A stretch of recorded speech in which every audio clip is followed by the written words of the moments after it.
Hoje nós temos a satisfação de receber um amigo que retornou da palestra na nossa casa, o orador espírita Adeilson Salles. Ele é psicanalista e é escritor. Gente, ele tem mais de 99 livros. Alguns dos seus livros infantis já foram trazidos para a língua inglesa. Então, vamos envolvê-lo com todo o nosso amor. Tem muita coisa para falar dele, mas eu falei isso aqui. Ele veio hoje a nos prestigiar. E o tema da palestra dele de hoje é Tenho Sede, o Evangelho como terapia para a cura da ansiedade. Vamos envolver ele com todo o nosso amor para ele desenvolver o tema da mente. Bem-vindo.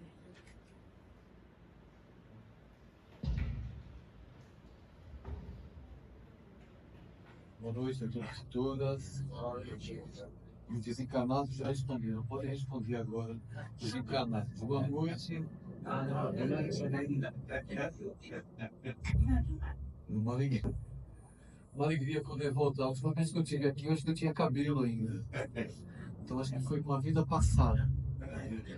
Bem, eu estou bem feliz de voltar aqui. Peço desculpas porque anteriormente eu tinha uma palestra agendada e não pude comparecer por problemas pessoais. Então consegui vir hoje. A gente pretende falar até meia-noite para pagar a palestra anterior que não fizemos. Vamos trabalhar, né? Bem, eu escrevi um livro que dá tema ao nosso encontro. Chama-se Tenho Sede, o título do livro, né? O Evangelho como terapia para a cura da ansiedade. Porque trabalhando como psicanalista, a maior parte dos meus pacientes são adolescentes, que é um público que eu faço muita palestra também, nas escolas, pelo Brasil, lá fora, um público para o qual eu também tenho livros publicados. E eu ficava muito triste todas as vezes que um adolescente me procurava, e quando abria a tela, no que eu só posso atender online, eles me diziam que não sabia qual era o sentido da vida. Infelizmente, muitos adultos também, quando me procuram, se reportam a essa fala: eu não sei qual é o sentido da vida. E eu comecei, a pesquisar, a estudar, percebendo que, evidentemente, todos estavam com sede, que nós todos que estamos reunidos aqui essa noite também estamos com sede, estamos necessitando de algo para nos dar completude interior, já que o mundo não atende às necessidades do espírito imortal. Lembrando que nós somos espíritos imortais vivendo uma experiência humana. Então, a nossa passagem aqui pela Terra, ela tem prazo de validade. E eu comecei a me questionar, me perguntar por que as pessoas estão assim, e eu também, muitas vezes, experimento esse tipo de sentimento. Recentemente, eu fui viajar, fui para Porto Velho com a minha filha. Eu tenho 3 filhas. Três filhas, Ana Carolina, Carol e Janaína. A Janaína tornou-se juiz na Federal do Trabalho recentemente, e eu e a Ana Carolina fomos para Porto Velho para a posse dela. E essa minha filha, Ana Carolina, é minha filha trans. Essa minha filha, ela me tornou um pai melhor, um homem melhor, um psicanalista melhor, um escritor melhor. A minha experiência com ela é uma experiência muito bonita. Quando meu filho me disse que era filha, foi o dia que eu encontrei Jesus, sem dúvida alguma, que eu vi Jesus nos olhos do meu filho, me pedindo compreensão, amor, entendimento. Ele estava com sede.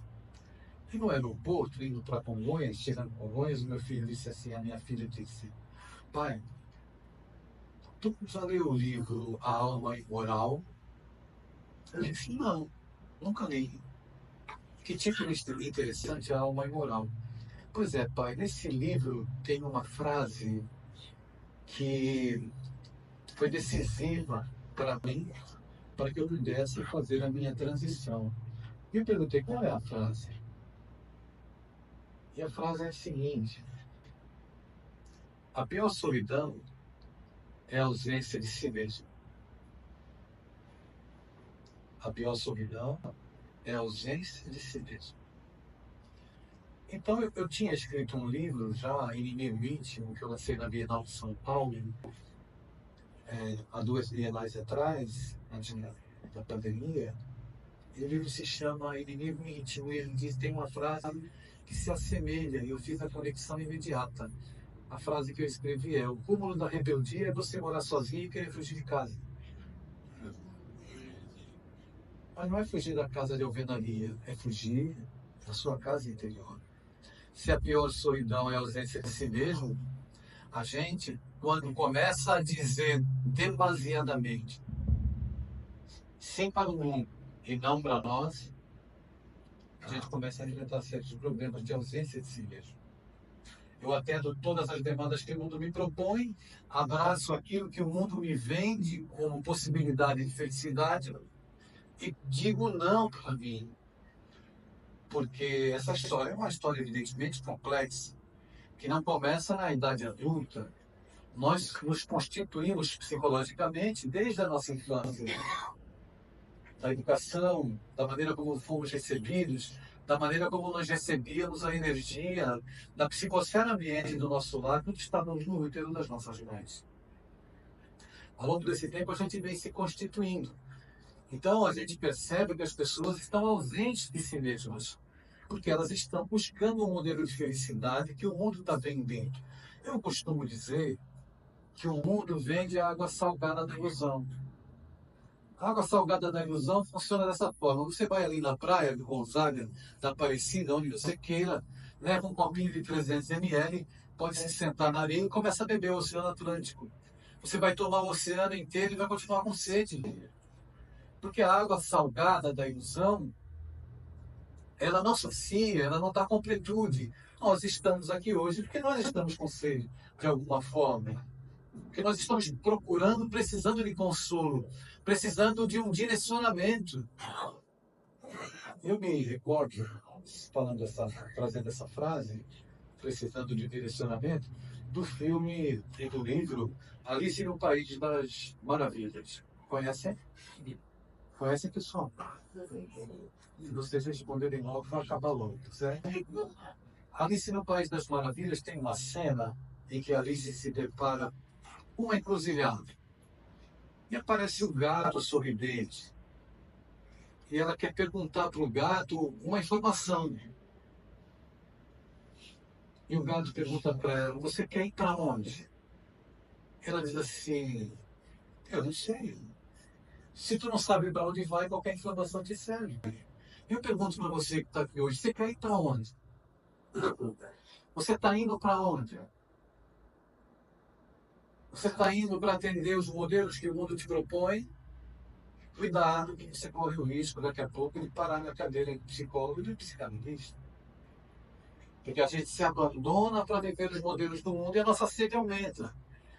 Pensando nessas questões, eu me debrucei a estudar os personagens do Evangelho, porque eu queria descobrir se aqueles personagens narrados pelos 4 evangelistas, se eles também tinham problemas de ansiedade. E, para minha surpresa, todos eles tinham problemas com ansiedade. Mas a ansiedade de uma dinâmica social diferente da dinâmica social dos dias que a gente vive hoje, evidentemente. Não é? Eu estava, há 20 dias atrás, fazendo uma palestra na Praia Grande, a convite da USE, em São Paulo, e o tema que me propuseram é o desafio da adolescência. E tinha uma mãe com um garoto de 9 anos. E ela disse assim: ele já tem ansiedade, como se ele já tivesse enquadrado dentro dos padrões de adoecimento emocional do planeta. Ele já tem ansiedade. E aí eu perguntei para ela se ele estudava de manhã ou de tarde. Ela disse: de manhã. E de tarde, às 14 horas. Às 14 horas ele vai para o inglês. Depois, às 15 horas, ele vai para o judô. Depois, ele vai para o espanhol. Depois, ele vai para a computação.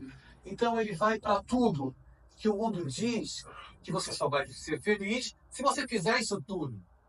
Mas ele não tem tempo de ser criança e de se desenvolver psicologicamente como uma criança. É evidente que ele é ansioso.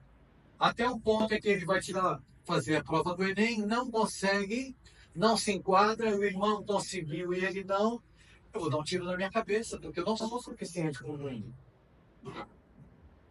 Essa é a grande questão dos dias de hoje, a gênese da ansiedade, fazendo um parênteses, a ansiedade faz parte das emoções humanas. Então você pode ter ansiedade, mas você não deve viver ansioso. Você pode sentir medo, mas você não deve viver com medo. Você pode sentir raiva, mas você não deve viver com raiva. Emoções humanas são naturais, mas até que ponto eu consigo administrar as emoções humanas e lidar com aquilo que o mundo está me demandando? Você está lutando as suas próprias lutas ou você está lutando as lutas dos outros? Você está enfrentando as suas batalhas ou você está enfrentando as batalhas alheias? Quando as pessoas me procuram, eu olho para elas, elas chegam com um quebra-cabeça fragmentado. Os pedaços estão espalhados. Não é bom pai, não é bom marido, não é bom profissional, não é bom para si mesmo. Perdeu o rumo. Não sabe o que fazer com a própria vida. E aí, evidentemente, temos conflitos emocionais e temos conflitos espirituais. E você não consegue ter uma linha limítrofe em que você diga assim, isso é espiritual e isso é emocional. Não consegue, porque essas instâncias se confundem. Imagine você, então, na adolescência. Que eu nem vou entrar nesse assunto, senão é muito complexo a gente falar sobre os adolescentes hoje. Mas, certo, que eu tenho certeza que eu estou olhando aqui para pessoas adultas, todas entupidas de lágrimas. Todos que estão aqui estão entupidos de lágrimas. Você pode me dizer, você está delirando. Eu vou trazer para você uma proposta reflexiva para que você entenda o que eu quero dizer. Veja, nós ainda estamos num avanço civilizatório muito tímido com relação a conhecer o comportamento emocional da criatura humana. Mas se nós fizermos uma viagem agora no tempo, irmos lá para o século IV, do século IV até o século XV, na época medieval, você chega na sua casa hoje, quando você estiver lá, entrar no Google, melhorou? Desculpa, eu estava achando que a minha voz estava agredindo. Vou tentar falar mais baixo e aproveitar a tecnologia, né, que é questão de inteligência. Né? Vamos voltar lá para o século. Se você voltar para a sua casa hoje, quando você voltar, claro que você vai voltar, entra no Google e procura a imagem das crianças entre o século IV e o século XIX. A imagem das famílias. Você vai ter uma surpresa. Você vai ver que os grandes pintores retratavam a família e você vai observar que as crianças estavam vestidas exatamente iguais aos adultos. Não é porque era fashion, é porque acreditava-se que a criança era um menino. Se você olhar para os adolescentes, você também vai observar que os adolescentes estavam vestidos exatamente iguais aos adultos, porque se acreditava que as crianças... Pode continuar? Acreditava-se que os adolescentes e as crianças eram brilhantes. O que isso tem a ver comigo e contigo? Tem a ver que nós não fomos respeitados na nossa infância, queridos. Tem a ver que você não pôde externar as suas emoções. E os nossos filhos, por sua vez, muitas vezes não externaram as emoções porque nós não permitimos. Isso é fundamental para a constituição emocional que você tem, para a tua estrutura, para lidar com as tuas lutas. Por exemplo, se você teve um pai autoritário, porque existe diferença entre autoritarismo e autoridade. O autoritarismo na prática da educação é quando você grita com a criança, quando você compara, quando você adjetiva. Isso é autoritarismo. Isso traumatiza. Isso afasta os nossos filhos. Autoritarismo. Diferente da autoridade. A autoridade é o amor agido. Não vai porque eu te amo. Não vai fazer isso, com isso, isso, isso. Eu sou seu pai, mas eu não preciso te chamar de burro, eu não preciso agredir, eu não preciso gritar, eu não preciso comparar. E nós todos, de certa forma, com algumas restrições, é claro, somos herdeiros de uma educação autoritária. Isso foi nos constituindo. Então, eu encontro adultos que não conseguem escolher a cor da própria roupa, porque desde a infância não conseguiram amadurecer, não tiveram oportunidade, não foram educados para matar. E você vai dizer para mim, Rodrigo, o que isso tem a ver com questões espirituais? Tem tudo a ver. Tem tudo a ver. Nós somos seres mortais, mas durante a infância a gente vai. E os Espíritos nos dizem isso na questão 383 do Livro dos Espíritos. É necessário passar pelo período infantil, porque nesse período a gente recebe valores novos. Então, é claro que se você não pode se expressar emocionalmente, você recebeu uma carga de opressão. Você passa no shopping Praia Mar aqui. Tem uma criança com a mãe. A criança se joga no chão. Começa a espernear. A gente olha assim e fala, se fosse meu filho, eu já dava uma chinelada na bunda, uma cintada na bunda e eu resolvi essa questão. Ah, imagina, não é assim que é preciso suspensão. O pessoal responde para acabar. É assim, só tem um detalhe. Eu não conheço aqui em Santos, eu nasci no Guarujá, eu não conheço aqui em Santos, e nem em nenhum lugar do Brasil pelo qual eu viajo fazendo palestra, nunca encontrei uma criança de 4 ou 5 anos que acorde pela manhã e diga assim, hoje eu estou tão melancólica. Já viram uma criança dizer isso? Não. Não viram, não vão ver, mas não significa que ela não sinta melancolia. Nenhuma criança sabe dar nome ao que sente. Nenhuma criança sabe nominar o que sente. O adolescente também não. Então, aquele grito, aquela banha, aquela birra que a gente quer cortar com a cintada na bunda, pode ser um pedido de socorro. Eu estou me esperneando porque eu estou insegura. Porque ontem à noite os meus pais se hostilizaram. Veja como é tudo muito complexo. E a gente precisa ter clareza para essas questões, até para nós nos entendermos, porque nós estamos vivendo um período de deserto. Daí a nossa sede.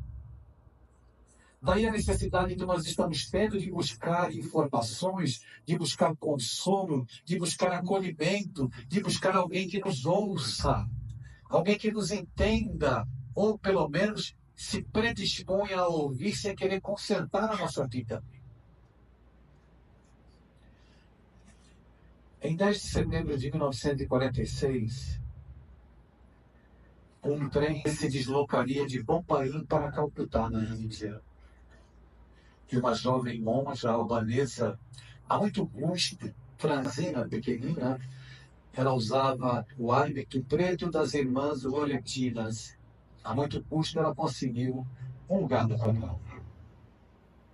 Ali ela sentou-se. Aquele trem, quando saía de Bombaim para Calcutá, era tanta gente, tanta gente, tanta gente, que até sob o teto do trem iam pessoas. Ali estava presente a miséria da Índia, a miséria material, a miséria moral, todo tipo de miséria. Ela conseguia um cantinho, e assim que consegue um canto, ela fica ensimesmada com as suas orações, com as suas preces. O trem inicia o movimento, e assim que ele inicia o movimento, no interior do vagão, nesse fardo de tanta gente, suor, calor, ela ouve um barulho estranho, um barulho seco, rouco. Ela se vira, e no instante em que aquele barulho ocorreu, um grupo de pessoas afastou-se dentro da multidão que se encontrava ali dentro, e ela contempla um corpo caído. Esses espíritos, quando chegam ao patamar evolutivo, eles têm na caridade uma prática instintual. Eles fazem caridade por instinto.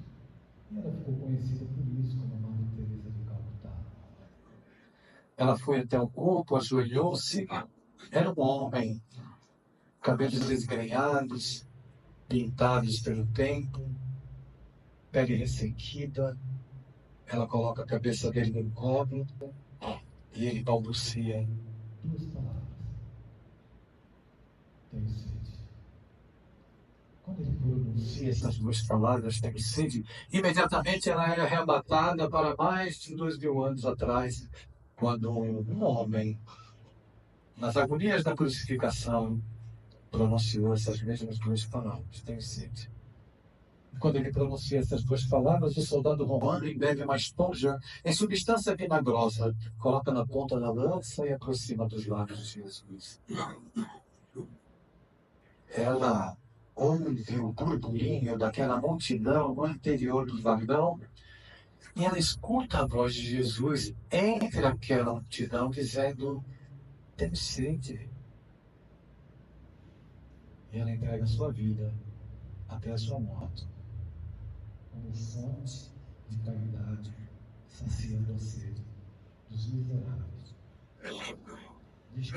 Discursava na ONU, andava pelo mundo, saciando a sede, mitigando a sede daqueles que tinham efetivamente necessidade. Jesus pede 2 vezes no Evangelho água para beber. A primeira é junto ao poço de Jacó com a mulher samaritana. Lembram dessa passagem? Lembram? Junto ao poço de Jacó. E a segunda foi esse momento que eu narrei nas agonias da crucificação. Mas eu quero trazer para nós aqui, porque eu falo sobre essa sede no livro, né? A ansiedade não deixa de ser uma certa sede quando a gente acredita, porque a nossa ilusão é essa. Você acha que você pode controlar os outros. E você acha que você pode controlar a vida. Começa aí o nosso processo de adoecimento. O meu filho tem que ser o que eu quero. A minha mulher tem que ser o que eu quero. O meu marido também tem que ser o que eu quero. Saramago, Prêmio Nobel de Literatura, ele diz que nós somos colonizadores da vida alheia. A gente sempre quer colonizar os outros para nós. Ou, num estudo psicológico, a gente observa que quando eu tenho alguém, eu quero que esse alguém se adeque àquilo que eu entendo que ele deve ser. Entende o que eu digo?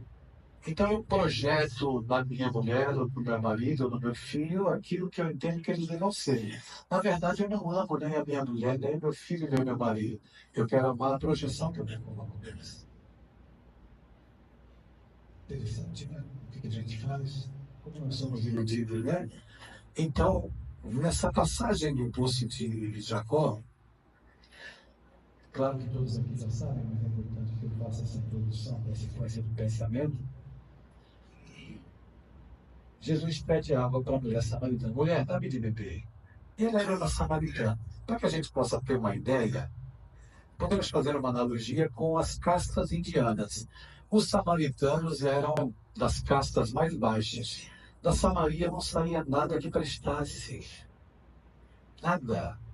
Então é evidente que ela leva um susto quando um judeu, que era de uma casta mais alta, se dirige a ela, pedindo água de beber. Mas como é que você me pede água? Se você é judeu, eu sou uma samaritana. Da Samaria não sai nada que preste. De Santos também não. Nem do mundo já nascido, sai nada que preste. Estou convidando os senhores e a senhora para nós sermos os samaritanos essa noite.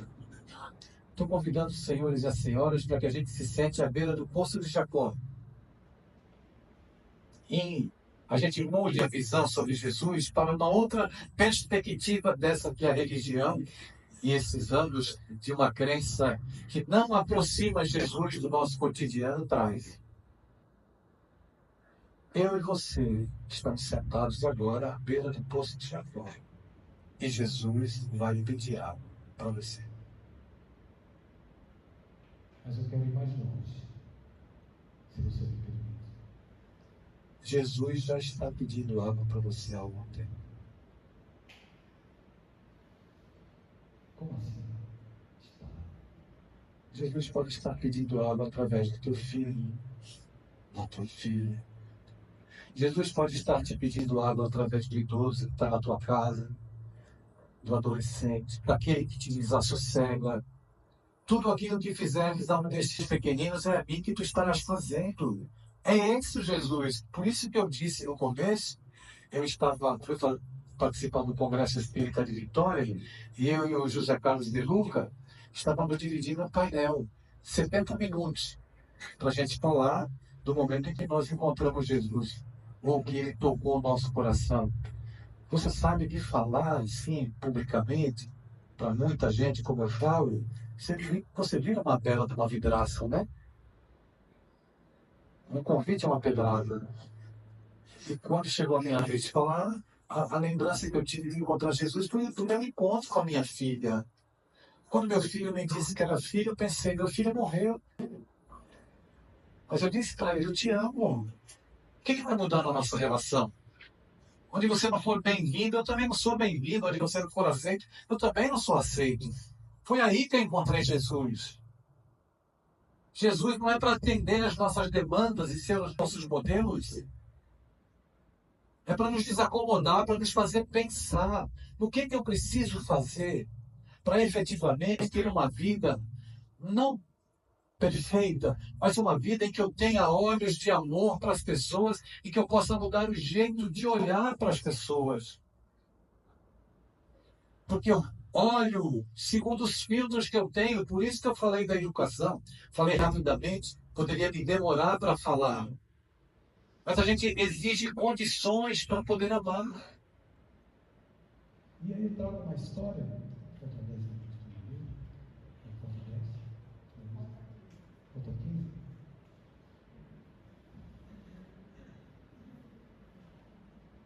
tem 6.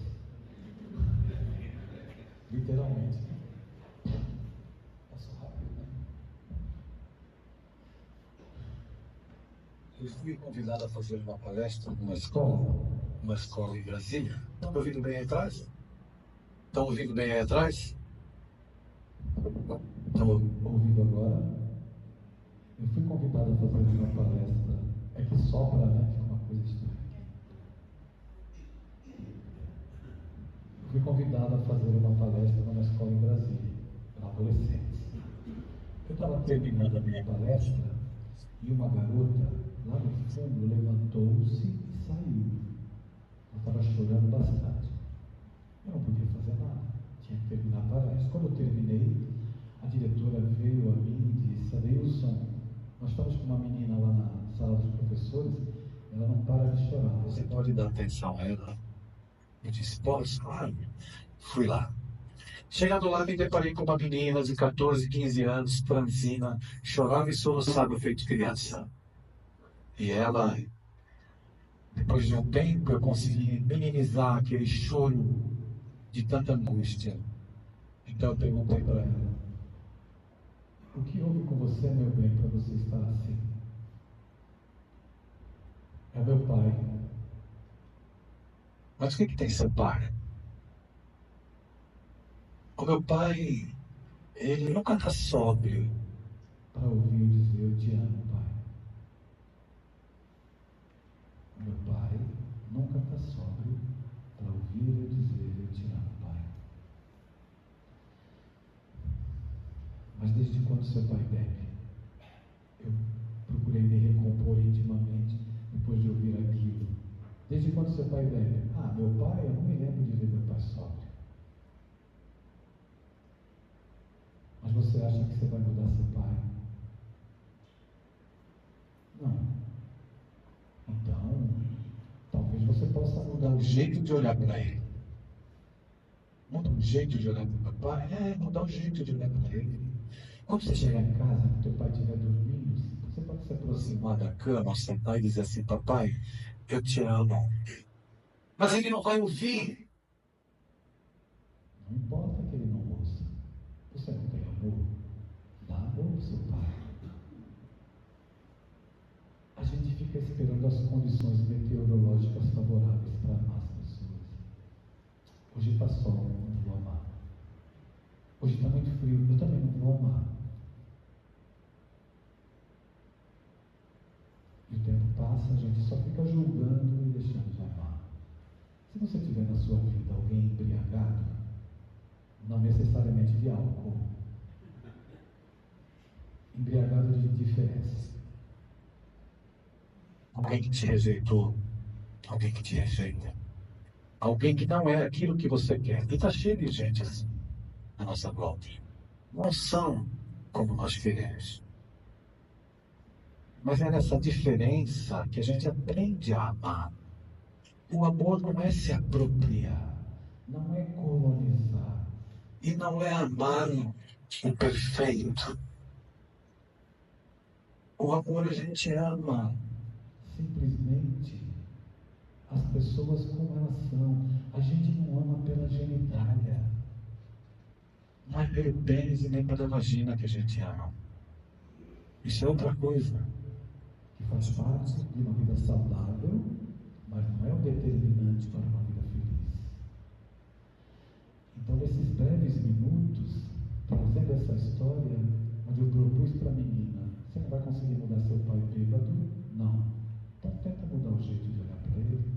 Mas eu quero te propor, para você que está aqui comigo tão pacientemente, que você primeiramente mude o jeito de olhar para você. Mude o jeito de olhar para si mesmo. Mude a sua energia íntima. Isso vai fazer a diferença em todos os teus processos e projetos de vida.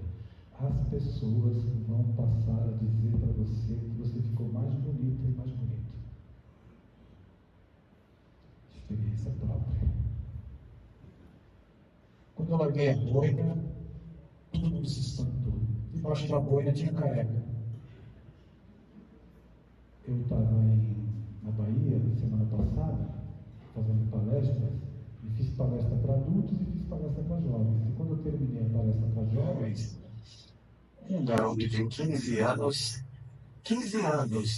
se aproximou de mim e disse assim: Adeilson, eu falei, pois não, ele falou, você é muito bonito. mas você podia preencher a sobrancelha. Eu falei: o quê? Você está dizendo? Se você preencher a sobrancelha aqui, você vai ficar parecido com o The Rock. Eu falei, The Rock? Quem é The Rock? Eu levei um tempo para fixar aí. Pensei no The Rock, falei: Esse rapaz não está precisando de óculos. Mas e dizem que correu lá na roda dos adolescentes, depois do encontro comigo, Eles diziam assim, ele é muito fofinho. Estou trazendo uma fato que aconteceu, mas eu estou querendo dizer para você que quando eu me predispus, eu já tinha mais de 80 amigos publicados, minha gente. E tropeçando. anos por aí como você. Não ganhei asas agora, mas os meus tropeços são conscientes. Então, É preciso mudar um olhar de amorosidade para você. Não se preocupe em parecer todo dia feliz. quando você acordar triste, administre sua tristeza. Hoje eu estou triste. Deixa eu digerir isso. Através de uma atitude diferente, de uma leitura, de uma mensagem. Os meus pacientes me pedem uma receita para mudar de vida. Eu dou. Só que eles têm que fazer. Criar hábitos novos. Olha, não sei se você sabe, mas hoje à meia-noite vão depositar na conta bancária da tua existência mais 86.400 segundos para você gastar amanhã. Sabe lá o que é isso? Vão depositar automaticamente. Deus manda um Pix para tua conta. 86.400 segundos para você gastar 24 horas para viver, Para retomar, para reiniciar, para refazer. para perdoar, para pedir perdão. Pega amanhã às 9 horas da manhã, os 86.400 segundos, 180 segundos, às 9 da manhã. Faz uma pausa. Começou o dia angustiado, coloca uma vírgula. Faz uma prece, lê uma mensagem, escuta uma música. Uma pausa. Hábito novo. Hábito novo. Dá resultados novos, vida nova. Vai mudar a tua vida? Não. Mas vai mudar você para a sua vida. À tarde, 180 segundos, você ganhou 86.400. Faz uma pausa. Faça pausas para poder mudar. A gente está se encaminhando. Antes da gente encerrar, eu quero contar uma história para vocês, tá bom? Só para falar rapidamente, esse aqui é o livro que foi doado para a Casa Espírita Maria de Nazaré de Votuporanga, uma casa espírita gigantesca que ocupa uma quadra inteira lá, para aquela casa. Se você quiser conhecer, eu não peço desculpas antes de continuar, porque eu não viria hoje, eu passei muito mal o dia inteiro, só comi uma maçã hoje. E comecei a falar, e aqui parece que eu incorporei os 7 demônios. Fiquei bonzinho para falar. Quando terminar a palestra, eu vou ter que comer, porque eu não me alimentei hoje, passei a tarde inteira vomitando. Não viria, mas estou feliz porque o trabalho está me alimentando, né? Esse aqui é o inimigo íntimo, então eu não trouxe livros suficientes. Eu acabei São Bernardo sábado, eu não conferi livros, eu não tinha condição de vir, não tinha. Eu cheguei aqui abatido e acabado, né? Esse é o inimigo íntimo, só que tem poucos exemplares. Se você quiser, pode encontrar na Amazon, em formato e-book. Esse livro é a minha fala como psicanalista, também como espírita, tratando desses temas. Oi, querido. E eu lancei na Bienal de São Paulo, semana retrasada, esse livro, Construtores de Asas. Construtores de Asas é o título. Os construtores de asas são os pais dos professores, os pais dos educadores. No meio espírita ou no meio acadêmico. Não é um livro em que eu falo de espiritismo, mas eu falo de casos verdadeiros que eu vivi das minhas experiências com os adolescentes. Falo sobre o sofrimento emocional dos pais, o sofrimento emocional dos professores e o sofrimento emocional dos adolescentes. Vocês conhecem o Rossano Klinger, né? Conhecem?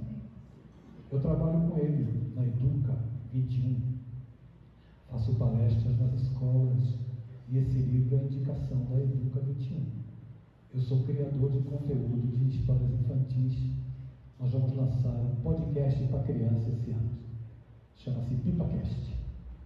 No PipaCast, a gente vai contar histórias que está sendo gravada por atores e atrizes de 4 a 5 minutos para você ouvir no carro com a criança ou ouvir antes de dormir. Ok? E eu ia falar dos 99 livros, mas não vai dar tempo. Então, um dos livros que mais me trouxe felicidade é esse aqui. O Evangelho segundo o Espiritismo para crianças. O Evangelho segundo o Espiritismo tem 28 capítulos. Eu escrevi 28 histórias infantis, uma para cada capítulo. E a boa notícia é que eu vou lançar em breve o livro dos Espíritos para criança, nesse formato aqui. Então, o que esse livro fez? Libertou as crianças em nome de Jesus. Porque eu não aguentava mais ver adulto ler o Evangelho de Kardec e perguntar para a criança, coitadinha, o que ela entendeu. Que sofrimento, né? Uma criança. Então, eu não tenho livros suficientes, mas só queria apresentar um trabalho para vocês. O Evangelho segundo o Espiritismo para crianças você pode encontrar na Amazon e outras distribuidoras que você queira. Se quiser conhecer mais o nosso trabalho, Adeilson Salles Oficial no Instagram. Adeilson Salles Oficial. A gente vai se despedir contando uma história. Dá tempo? Eu propus na mudança de horário. Eu gostaria de tudo que eu falei. Olha para a sua vida amanhã. Mudar a lente da retina da sua alma. Eu quero contar uma história sobre mudança de olhar. A história original está no livro Contos e Apólogos, psicografado por Chico Xavier, pelo irmão X. Mas eu vou contar do meu jeito, com as minhas palavras, com a minha emoção. Conta-se que Jesus estava certa manhã em Jerusalém, atendendo as pessoas. E uma mulher jovem, muito bonita, ao contemplar a figura de Jesus, sentiu-se magnetizada, arrebatada. O perfil, o cabelo à moda nazarena, ele atraía, magnetizava. E ela sentiu-se magnetizada e experimentou também alguns desejos humanos. Aproximou-se de Jesus e disse assim: Senhor, Nazareno, eu vejo tudo que tu fazes e me sinto atraída e arrebatada. Eu sou uma vendedora e uma fabricante de essências. E todas as pessoas eminentes que surgem na sociedade, eu costumo convidar Para ir à minha casa. Lá eu tenho frutas frescas, tamarindos, damascos. Tu não vens. Jesus mantém o silêncio. Olha nos olhos dela, mas mantém o silêncio. Ela então se decide por ser mais incisiva no convite. Ela ajeita as dobras da túnica e diz a ele: Nazareno, as minhas essências são inebriantes e inesquecíveis. Se tu fores à minha casa experimentar as minhas essências, tu nunca mais vai esquecer, porque quem experimentou não esqueceu jamais. Tu não vens. Ele mantém o silêncio e ela já se sente vertigada. Então ela decide ser mais incisiva ainda e diz assim: Nazareno, os meus lençóis são os mais macios.